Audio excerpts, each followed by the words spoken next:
Hey everyone, it's Chris and Dave from Old Guys Are 2, and we are talking about the Never Summer Llama, which is a new asymmetrical offering this year. I am really stoked we both got the opportunity to try this board and really kind of put it to the test to see who it's for and kind of like just talk about what we liked and maybe didn't like about it. Oh, absolutely.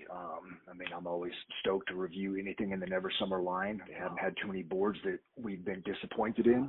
I think we can both agree that this is a really good board. From the way it rides with the graphics, it's really a home run. I completely agree with that too. I was really excited once I saw the collaboration that Never Summer did with Jimbo Phillips, just knowing what he's kind of done in different areas with Grassroots, Santa Cruz, what his dad ultimately did with Santa Cruz too. It's nice to see that Jimbo's continuing a tradition with Never Summer here also. What really drew you to this board? Well, the majority of boards I think that I review end up being a directional and on the stiffer side, so it's always kind of refreshing to review something new, and this one being an asym and a twin and a little bit softer. I was excited to get out on something that I can play around with. How about you? I was excited about this just because I still ride a lot of park and tons of all mountain.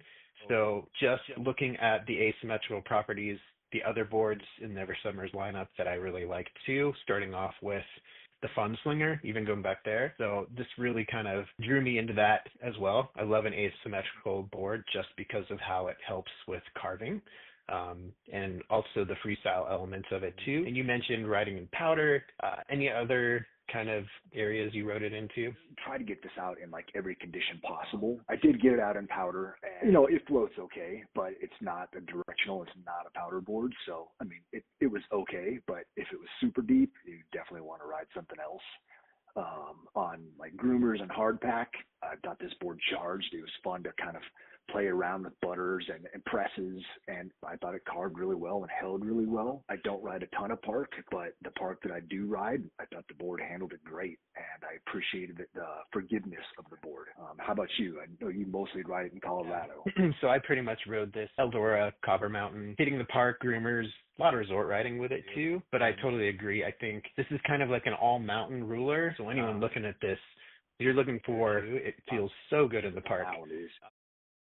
I felt like this was a good flex and damp board too. I think it said it comes in at about a 4 in Never Summer, so it's a pretty soft board and not super damp, but it really felt good for me at high speeds.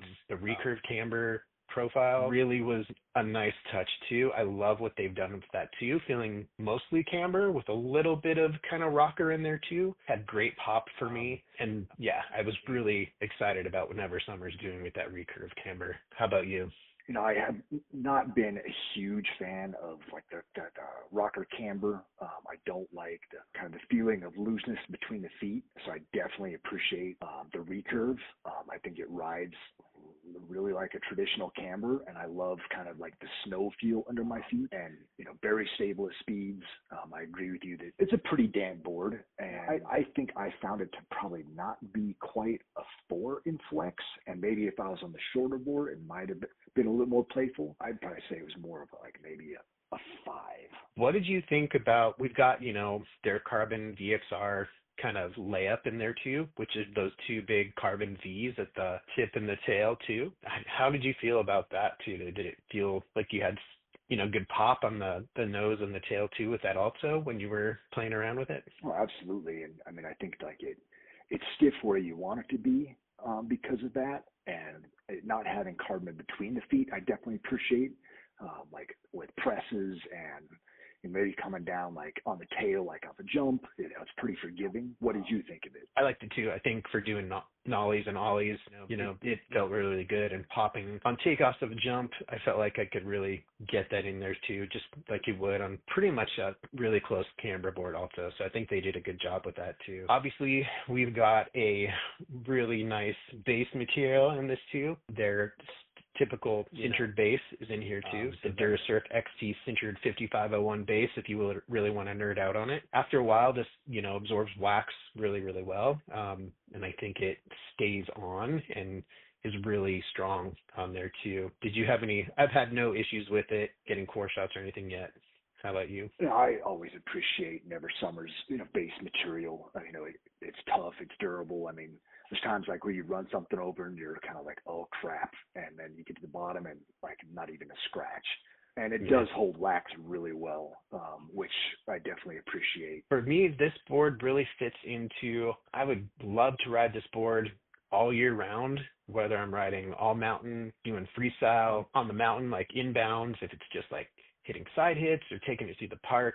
It rides really, really well. On jumps and rails too. I think it's just really fun all the way around there too. So for me, it would kind of be my daily driver. That's where I'd have it fit in there too. How about you? Yeah, I would agree with that. I mean, like we talked about, I think the only place that I would choose something else would be like on a deep powder day, because this board doesn't really have the option to like kind of slam it back and doesn't really have a wide nose for like superior float like something else. But like we talked about, it's an all around. It's not a powder board, but everything else, this board crushes and handles every condition. I mean, I really feel like this board is for the guy that's ripping it at the resort, wants something cool, kind of skate influenced look, loves asymmetrical boards, is interested in the Recurve camber, which is pretty close to camber right now, in my opinion.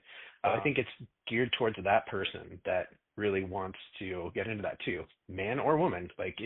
I think it hits the mark for the person that wants an all-mountain kind of resort board that will do most everything inbounds. How about you? I 100% agree with that. And based on what you said, who do you think the board is geared towards, beginner to advanced? Question. I definitely feel like an upper intermediate to advanced rider is really going to love this board. I think it's for someone who's kind of fine-tuning their skills in the park, really loves to like try carving and get in on big, Euro carves and that kind of stuff too, if they want to. And it just likes having fun. So I think it's good for upper intermediate to advanced riders. What do you think? I would agree with that. I think that the additional camber feel might be a little bit much for a beginner. They might want something that's a little bit more forgiving and, maybe like look at something like the rocker camber or the traditional triple camber line, something like that. We both really like this board. So 2 out of 2 old guys agree. For more product reviews, visit us at oldguysrip2.com and hit subscribe below.